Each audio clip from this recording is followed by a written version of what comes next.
खुलुमबाय बड' जोबनो सानलायगोन नोंथांमोनखौ गिबियावनो गासैखौबो सानलाव बरना लागोनाय जाबाय नोंथांमोननि थाखाय आं दिनै मोनसे गोनां भिडिअ लानानै फैदों आसा खालामदों गासिबो नोंथांमोना बे भिडिअखौ जोबजासिम नायलांगोन होननानै जोंहा पीएम किसाननि 13थि इनस्टलमेन्टनि फैसाखौ माला मोनगोन बिनि थाखाय जोंहा डेट ओंखारना फैबाय दे दा बेनिखायनो गासिबो भिडिअखौ जोबजासिम नायलां एबाराव नोंथांमोना गोबां मानसिफोरानो 13थि इनस्टलमेन्टनि फैसाखौ मोननाय नङा दे पीएम किसाननिखौ दा बेनिखायनो सोरबादि मानसिफोरा एबाराव 13थि इनस्टलमेन्टनि फैसाखौ मोननो हागोन आं बेखौबो खोन्थाहरगोन आरो बेजों लोगोसेनो जायफोर नोंथांमोना दाख्लैबावसो जेनेबा जायफोर गोदान अनलाइन एप्लाइ खालामदोंबा पीएम किसानखौ नोंथांमोना एबाराव फैसाखौ मोननो हागोन हाया बेखौबो खोन्थाहरगोन आरो 2000नि जायगायाव गोबां मानसिफ्रा 4000बो मोननो हागौ होननाय खोनादों दा बे खौराङा नंगौना नङा आं बेखौबो नोंथांमोनसिम खोन्थाहरगोन दा बेनिखायनो भिडिअखौ गासिबो नोंथांमोना जोबजासिम नायलांबानो जाबाय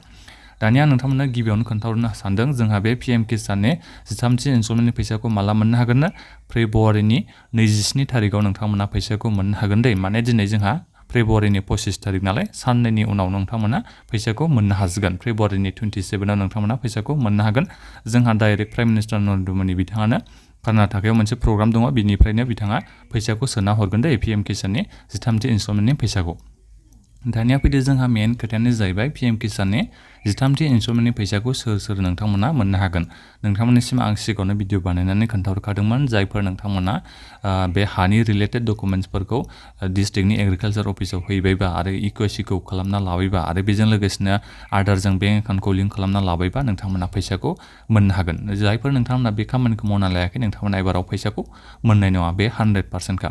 दानिया फैदो जोंहा एबाराव फैसाखौ जायफोर नोंथांमोना सिगाङाव माने 12थि इनस्टलमेन्टनि फैसाखौ मोनाखैबा नोंथांमोनासो 4000 रांखौ मोननो हागोन दे 13थि इनस्टलमेन्टनि फैसाजों दाजाबनानै नाथायबा सिगाङाव मोनबाय थानाय नोंथांमोना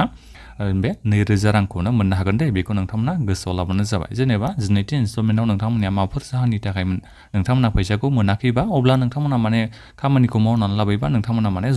फैसाखौ मोननो हागोन बेखौ नोंथांमोना मिथिनानै लाबानो जाबाय दानिया फैदो जोंहा जायफोर नोंथांमोना दाख्लैबावसो गोदानै एप्लाइ खालामनाय नोंथांमोना फैसाखौ मोननो हागोन हाया नोंथांमोननि बे एकाउन्टनि स्टेटासनि सायावसो जासिगोन दे जुदि नोंनि बे गासिबो खामानिया जाबायबा जेनेबा नोंनि एप्लिकेशना एक्सेप्ट जाबायबा बे गासिबो खामानिया जाजोबबायबा नोंथांमोना फैसाखौ मोननो हागोन दा एक्सेप्ट जागोन ना जाया बेखौ नोंथांमोना बोरै नायनो हायो नोंथांमोना मा खालामनांगोन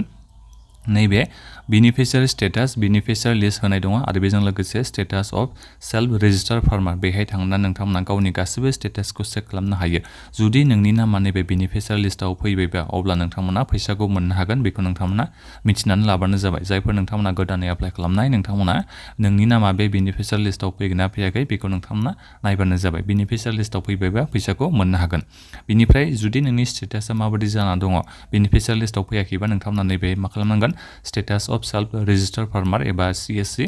फार्मार्स बेहाय थांनानै नोंथांमोना गावनि स्टेटासखौ नायबानो जाबाय माबायदि जानानै दङ नोंनि एप्लिकेशन फर्मा दा बेखिनियानोमोन बे भिडिअनि गेजेरजों आं बेखौनो आपडेट हरनाय जाबाय आं नोंथांमोननिसिम आरो मोनसे खोथा दे भिडिअ लाबोया एसे गोबावनो जाबायमोन आं खोन्थाहरखादों आं लोमजाबाय थादोंमोन होननानै लोमजानाया एसे